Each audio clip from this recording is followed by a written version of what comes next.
Bienvenue sur le live d'Afro Studio à la rencontre de la sagesse africaine et caribéenne.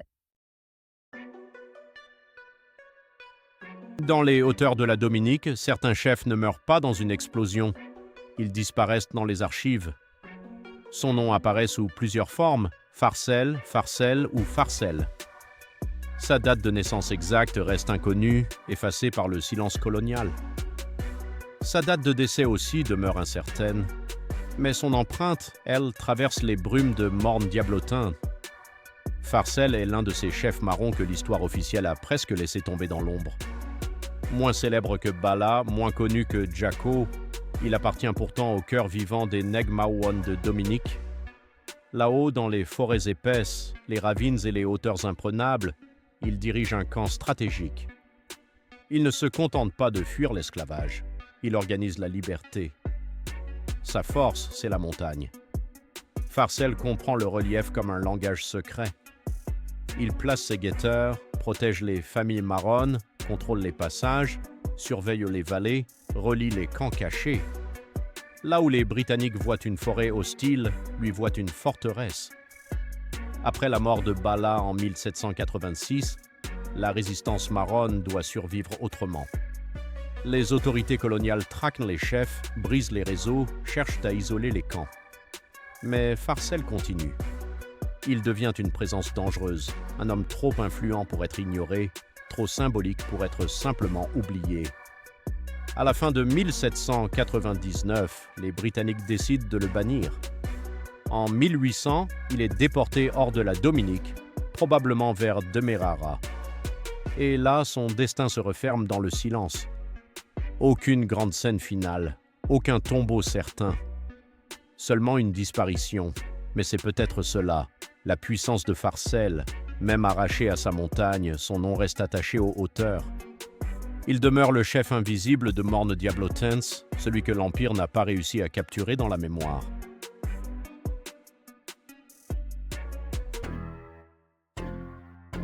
Un homme libre se cache dans la forêt, et pourtant c'est un empire qui tremble. Dans les montagnes sauvages de la Jamaïque, Cudjoe transforme la fuite en royaume et la survie en stratégie. Né vers 1680 selon les traditions et les reconstitutions historiques, puis mort vers 1764, il surgit dans l'histoire comme le visage dur et lucide d'une liberté qu'aucune plantation ne peut étouffer. Très tôt, il comprend que la guerre ne se gagne pas seulement avec des armes, mais avec le terrain, la patience et la peur qu'on installe dans l'esprit de l'ennemi. Dans l'ouest jamaïcain, il prend la tête des Maroons du vent sous le vent, réfugiés dans le Cockpit Country, un labyrinthe de ravins, de grottes et de collines. Là, Cudjoe ne combat pas en soldat européen. Il frappe vite, disparaît vite, observe tout.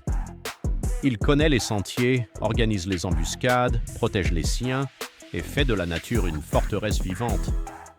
Face à lui, les Britanniques possèdent les canons. Lui possède l'espace, le temps et l'endurance. Dans les années 1730, la guerre d'usure épuise la colonie. Les plantations vacillent, les autorités s'inquiètent, les pertes s'accumulent. Alors Cudjoe obtient l'impensable.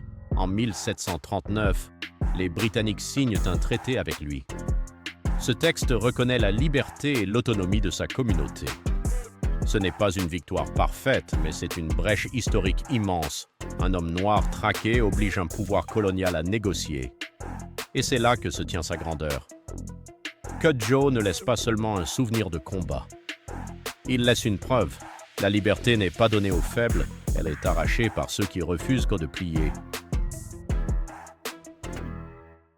Pendant 40 ans, les colons cherchent un homme que la forêt refuse de livrer. Dans les hauteurs de la Dominique, un chef marron transforme les ravins, les rivières et les montagnes en royaume de liberté. Il serait né vers 1755 sur la côte de Haute-Guinée, en Afrique de l'Ouest. Déporté vers la Dominique dans les années 1760, il est réduit en esclavage sur l'habitation Beaubois, près de Castle Comfort. Mais son esprit ne se laisse pas enfermer. Très vite, il s'échappe. Il disparaît dans l'intérieur sauvage de l'île, là où les Britanniques ne voient qu'un enfer vert, mais où lui voit une forteresse. Son camp s'établit près de Jacko Flats, dans la vallée du Layou.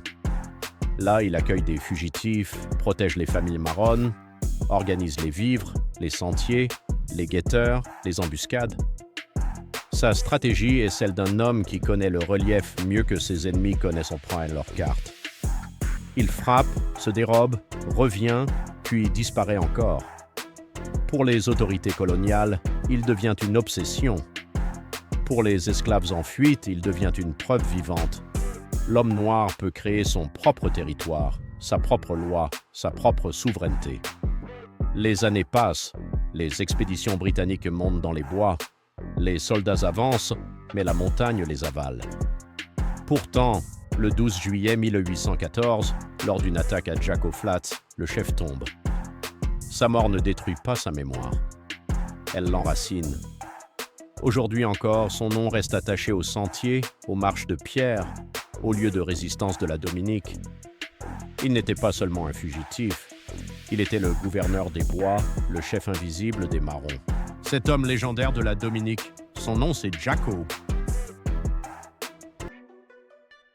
Elle n'a pas d'armée officielle, pas de palais, pas de couronne, et pourtant, les montagnes de Sainte-Lucie obéissent à son nom. Son histoire commence dans les silences violents de l'esclavage. Flore Bois-Gaillard, aussi appelée Flore Gaillard, vit à la fin du XVIIIe siècle dans la colonie française de Sainte-Lucie. Les archives ne conservent ni sa date exacte de naissance, ni sa date exacte de décès. Elles ne retiennent d'elle qu'une silhouette de feu, surgit dans une époque où les esclaves, les libres de couleur et les soldats républicains transforment les bois en territoire de liberté. Dans les années de la Révolution française, Sainte-Lucie devient un champ de bataille entre puissances européennes, planteurs royalistes, britanniques et insurgés. Les Anglais appellent ces résistants les brigands. Eux se pensent autrement. Une armée française dans les bois, un peuple en guerre contre l'ordre esclavagiste. Leur camp se situe vers Fongeant-Libre, nom presque prophétique. Flore n'est pas seulement une fugitive, elle devient une chef. Elle comprend le relief, la forêt, les mornes, les embuscades. Là où les soldats britanniques voient un enfer vert, elle voit une carte. Elle mène une guérilla dans les hauteurs, frappe vite, disparaît, rallie les humiliés, les traqués, les sans nom. En avril 1795, les insurgés remportent une victoire marquante à la bataille de Rabaul, repoussant les Britanniques dans une lutte acharnée. Quelques mois plus tard, l'élan révolutionnaire et l'aide venue de la Guadeloupe républicaine permettent aux résistants de chasser les Britanniques temporairement. Mais en 1797, les Britanniques reprennent Sainte-Lucie. Après cette date, l'histoire perd la trace de Flore. Exécutée, morte au combat ou disparue dans les bois, nul ne le sait avec certitude. Pourtant, son nom survit. À Sainte-Lucie, Piton Flore apporte sa mémoire. Elle devient héroïne nationale, symbole d'émancipation, de marronnage et de puissance féminine caraïbéenne. Il naît prince, puis l'Empire veut en faire un esclave. Né en Guinée, à une date que les archives n'ont pas conservée, Bala arrive en Dominique en juin 1764, au tout début de la traite britannique sur l'île. Mais il refuse immédiatement le destin qu'on lui impose. Il s'échappe dès son arrivée et ne passe pas un seul jour en captivité. Dans les hauteurs sauvages de la Dominique, entre Grand Fond, Rosalie et Layou, il transforme la jungle en forteresse, les ravines en routes secrètes et la peur en stratégie. Pendant plus de 20 ans, il bâtit des camps marrons, fédère des centaines d'hommes, de femmes et d'enfants échappés des plantations et devient le chef redouté des Neg-Marouane. On le surnomme Chief of the Maroon Chiefs, parfois simplement The General. Sa psychologie impressionne. Il ne fuit pas seulement pour survivre, il organise pour libérer. Son génie repose sur la mobilité, la connaissance du relief, les attaques nocturnes et la capacité à frapper là où le pouvoir se croit invincible. Le 9 décembre 1785, il mène l'attaque spectaculaire contre l'habitation Rosalie. Des planteurs sont tués, l'habitation est incendiée, des armes sont saisies et 180 esclaves sont libérés. Dès lors, Bala devient une obsession pour les autorités coloniales. Traqué sans relâche, il est finalement retrouvé près de la rivière Layou et tué le 18 mars 1786. Les Britanniques veulent faire de sa mort un avertissement. Ils obtiennent l'inverse. Son nom devient chant, mémoire, étendard. Car Bala ne laisse pas seulement l'image d'un chef marron. Il laisse à la Caraïbe une vérité brûlante. La liberté se cache parfois dans la montagne, mais lorsqu'elle descend, elle fait trembler l'histoire. Joseph Ignace ne fuit pas la mort. Il fuit le retour des chênes. Né vers 1770 à Pointe-à-Pitre, en Guadeloupe, dans l'esclavage, il grandit dans un monde où le corps noir appartient à d'autres. Mais lui refuse de n'être qu'une propriété. D'abord charpentier, puis maçon dans les hauteurs de l'île, il apprend que la liberté ne se reçoit pas toujours. Parfois, elle se prend. En 1794, l'abolition de l'esclavage ouvre une brèche. Joseph Ignace rejoint les troupes républicaines. Il n'y entre pas comme un homme soumis, mais comme un homme debout. Il gravit les rangs, devient chef de bataillon, commande le fort de la Victoire à Pointe-à-Pitre. Son arme la plus redoutable n'est pas seulement son sabre, c'est sa lucidité. En mai 1802, les troupes du général Richepense débarquent en Guadeloupe. Officiellement, elles viennent rétablir l'ordre. Mais Joseph Ignace comprend ce que cet ordre signifie. Désarmer les soldats noirs, écraser les anciens libres, préparer le retour de l'esclavage. Alors, lorsque les soldats guadeloupéens sont convoqués à la savane de Stevenson pour rendre leurs armes, ils refusent. Ce refus devient une stratégie. Il rallie les siens, rejoint la résistance, tient le fort Saint-Charles, puis marche vers Pointe-à-Pitre avec son bataillon. Mais à Bainbridge, le piège se referme. Les forces françaises encerclent les insurgés. Le 25 mai 1802, plutôt que d'être capturé, humilié et livré à l'ordre esclavagiste, Joseph Ignace choisit sa propre fin. Il meurt, mais son geste survit. Son bras tendu dans la mémoire guadeloupéenne ne montre pas seulement une direction, il désigne une exigence, celle d'un peuple qui préfère mourir libre plutôt que redevenir esclave. Un tambour frappe au cœur d'une habitation, et c'est toute la Martinique esclavagiste qui commence à trembler. Romain naît sur l'habitation Duchamp, à Sainte-Philomène, non loin de l'habitation Périnelle. Sa date de naissance exacte reste inconnue, tout comme sa date de décès, mais son nom, lui, survit à l'effacement. En avril 1848, un décret promet l'émancipation. Les esclaves doivent devenir des citoyens à part entière. Pourtant, dans les champs, dans les ateliers, dans les habitations, l'ancien ordre résiste encore. La liberté est annoncée, mais elle n'est pas encore vécue. Le 13 mai, pendant que l'atelier s'épuise à la grage du manioc, Romain joue du tambour pour encourager les siens. Léo Duchamp, fils du propriétaire, lui ordonne d'arrêter. Romain refuse. Ce refus est simple, mais immense. Il dit « Je ne suis plus seulement une force de travail, je suis un homme. » La plainte tombe. La police constate le délit. Le samedi suivant, Romain remplace son tambour par une caisse vide. Encore un rythme, encore un défi.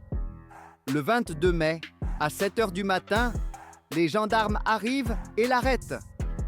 Il est conduit à la prison de Saint-Pierre, la Macoline. Alors la colère se lève. Du prêcheur, du Carbet, du Morne Rouge, un cortège immense descend vers Saint-Pierre pour réclamer la libération du Tambouillé. Pierre-Marie Poripapi intervient et fait libérer Romain.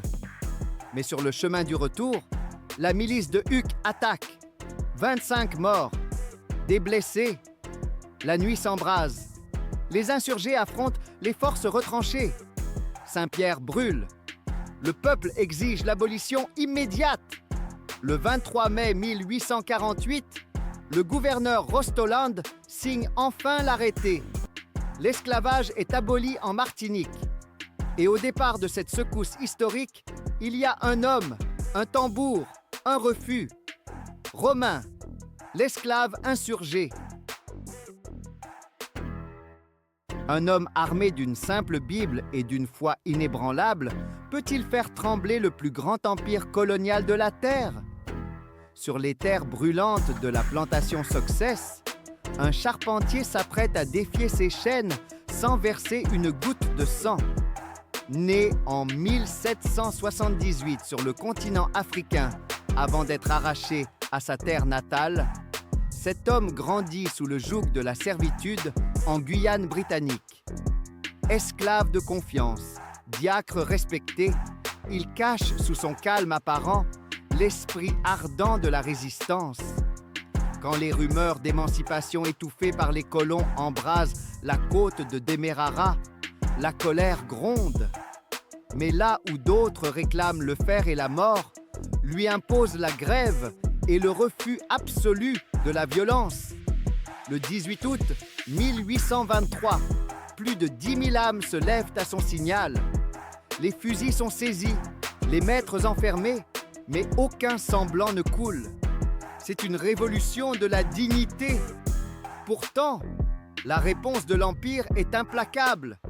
La milice charge, les fusils tonnent, et la répression féroce colore les champs de Cannes d'un rouge tragique.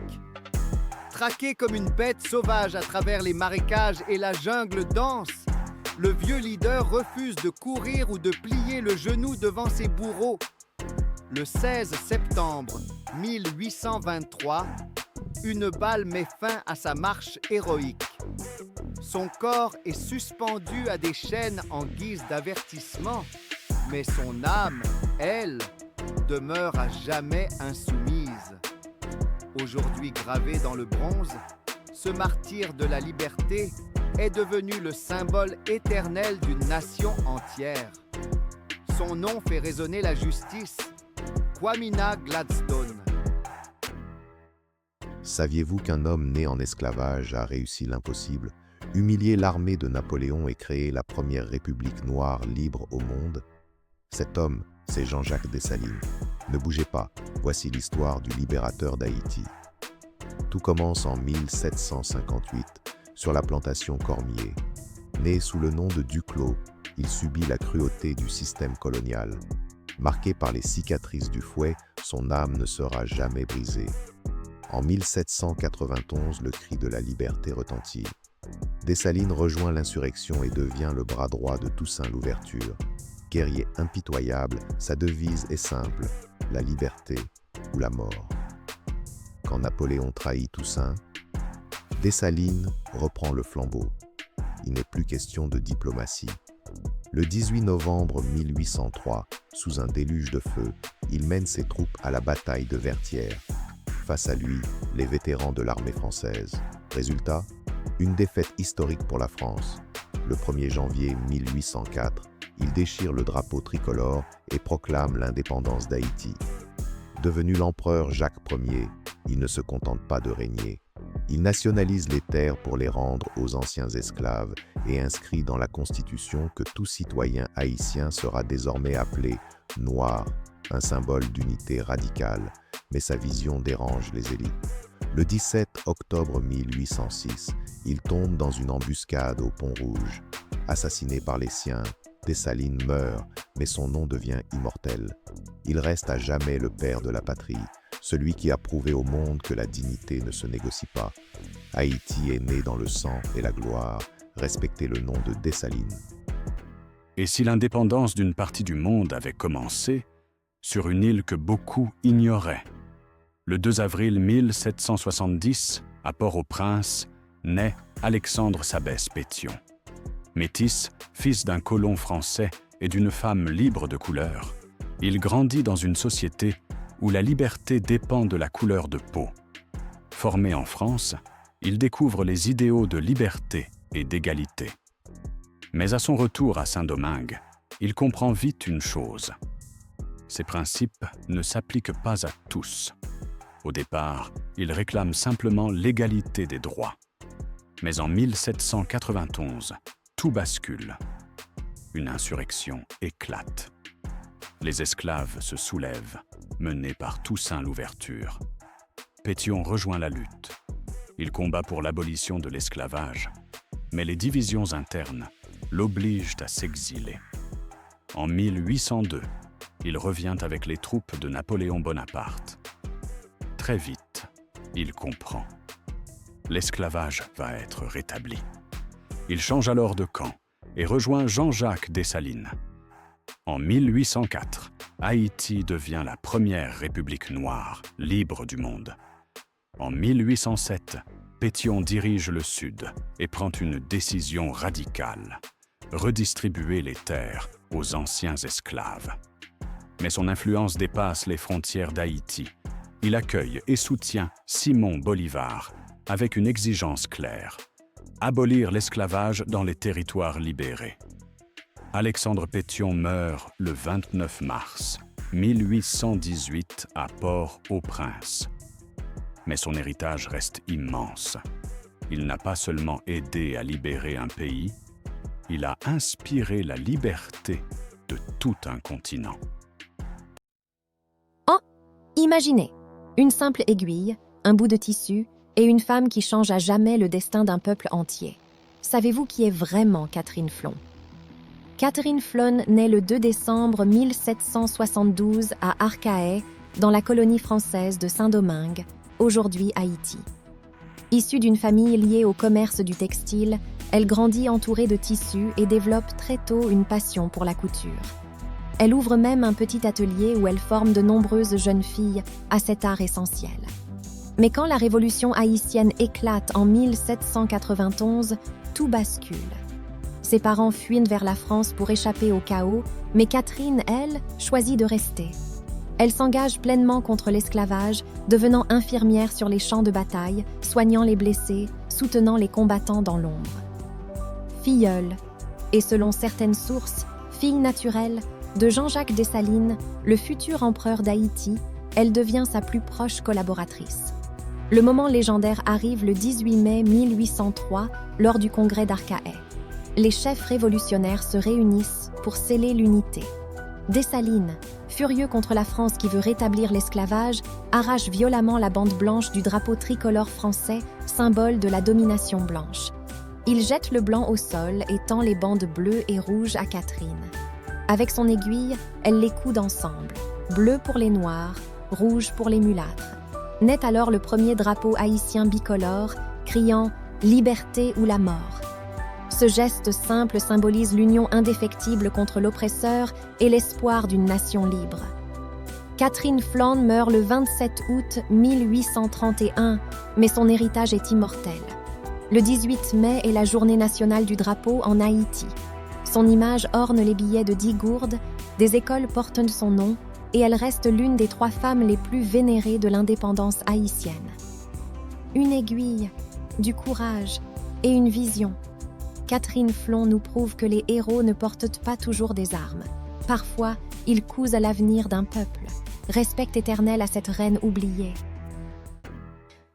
Saviez-vous qu'une femme, refusant de mourir dans l'humiliation, a exigé d'être fusillée avec la dignité d'un soldat? Plongée dans l'histoire extraordinaire de Sanité Belair, surnommée la tigresse de la Révolution haïtienne, une figure emblématique de courage et de résistance. Née vers 1781 à Verrette, en Haïti, Sanité Belair, de son vrai nom Suzanne Belair, était une femme affranchie, issue d'une famille d'anciens esclaves. Dès son plus jeune âge, elle a été témoin des injustices de l'esclavage, une réalité qui a profondément marqué son esprit et forgé sa détermination. À seulement 15 ans, elle épouse Charles Belair, un général sous les ordres de Toussaint Louverture, et s'engage ainsi dans le combat pour l'indépendance d'Haïti. Sanité ne se contente pas de soutenir son mari en coulisses, elle prend les armes et s'engage activement dans l'armée révolutionnaire. Grâce à son courage et à son leadership, elle gravit rapidement les échelons pour devenir lieutenante, un titre exceptionnel pour une femme à cette époque. En 1802, elle combat aux côtés de son mari contre les troupes françaises de Napoléon Bonaparte, qui tentent de rétablir l'esclavage sur l'île. Redoutable sur le champ de bataille, elle gagne le surnom de la Tigresse par Jean-Jacques Dessalines lui-même, un hommage à sa férocité et à son indomptable esprit. Mais en août 1802, après une lutte acharnée, Sanité et son mari sont capturés par les forces françaises. Condamnés à mort, ils font face à leur destin avec une dignité sans faille. Refusant de mourir comme une esclave, Sanité exige d'être fusillée comme un soldat, affirmant ainsi son statut de combattante et son droit à une mort honorable. Le jour de son exécution, elle lance un dernier cri de révolte. « Vive la liberté! À bas l'esclavage !» Des mots qui résonnent encore aujourd'hui comme un symbole de résistance et d'espoir. Sanité Belair est aujourd'hui célébrée comme une héroïne nationale en Haïti. Son portrait orne le billet de 10 gourdes, un hommage à son sacrifice et à son rôle crucial dans la lutte pour l'indépendance. Son histoire rappelle que la révolution haïtienne n'était pas uniquement l'œuvre des hommes. Des femmes comme elle ont pris les armes, affronté l'oppression et payé de leur vie pour la liberté. Sanité Belair incarne ainsi l'esprit indomptable d'une génération qui a refusé de plier face à l'injustice. L'histoire de Sanité Belair est bien plus qu'un récit historique. C'est un appel à se souvenir de ceux et celles qui ont lutté pour la dignité humaine. Une histoire qui continue d'inspirer et de rappeler que la liberté se conquiert par le courage et la détermination. Et si la véritable mère de l'indépendance haïtienne était une femme dont l'histoire a presque effacé le nom? Victoria Montou, plus connue sous le nom de Grande Toya, est née en Afrique vers le milieu du XVIIIe siècle. Déportée à Saint-Domingue, l'actuel Haïti, elle est réduite en esclavage sur une plantation de café. Forte, autoritaire et respectée, elle se distingue rapidement. Mais Grande Toya n'est pas seulement une travailleuse infatigable, elle devient une guide, une éducatrice, une stratège. Plus âgée que Jean-Jacques Dessalines, elle joue auprès de lui un rôle fondamental. Elle lui transmet la culture africaine, la fierté, mais aussi l'art du combat et le maniement du couteau. Pour leur maître, ce lien est dangereux. Ils sont séparés. En 1791, après la cérémonie du bois caïman, la révolte éclate. Grande Toya prend les armes. À la tête d'esclaves insurgés, elle combat les troupes françaises avec une bravoure exceptionnelle. Lors d'un affrontement, elle est capturée après avoir grièvement blessé un soldat. En 1804, lorsque Dessalines proclame l'indépendance d'Haïti, elle voit enfin la naissance de la première république noire, libre du monde. Reconnaissante, l'autorité impériale lui accorde le titre de duchesse impériale. Grande Toya meurt en juin 1805. Elle reçoit des funérailles officielles, escortée par l'impératrice et la garde impériale. On l'appelle aujourd'hui la mère oubliée d'Haïti. Son héritage, la transmission. Car derrière chaque grand leader se cache parfois une femme qui lui a appris à se battre. Et si je te disais qu'une femme a joué un rôle crucial dans le début de la Révolution haïtienne et que presque personne ne la connaît? Son nom, Cécile Fatiman. Elle serait née vers 1771 à Saint-Domingue, l'actuel Haïti, dans une colonie où l'esclavage dominait tout. On raconte qu'elle était d'origine africaine et européenne et qu'elle est devenue une figure spirituelle majeure. En août 1791, un événement va marquer l'histoire, la cérémonie du bois caïman. Selon plusieurs récits, Cécile Fatiman y joue un rôle central aux côtés de Dutty Boukman. Cette nuit-là, dans une ambiance de tambour, de serments et de révolte, l'insurrection des esclaves prend une nouvelle dimension. La révolution est lancée. Après cette cérémonie, Saint-Domingue bascule. Ce soulèvement va devenir l'une des plus grandes révolutions de l'histoire moderne, menant à la naissance d'Haïti, première république noire indépendante. Cécile Fatiman aurait vécu incroyablement longtemps.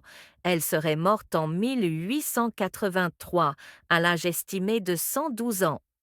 Une longévité presque légendaire, comme son histoire.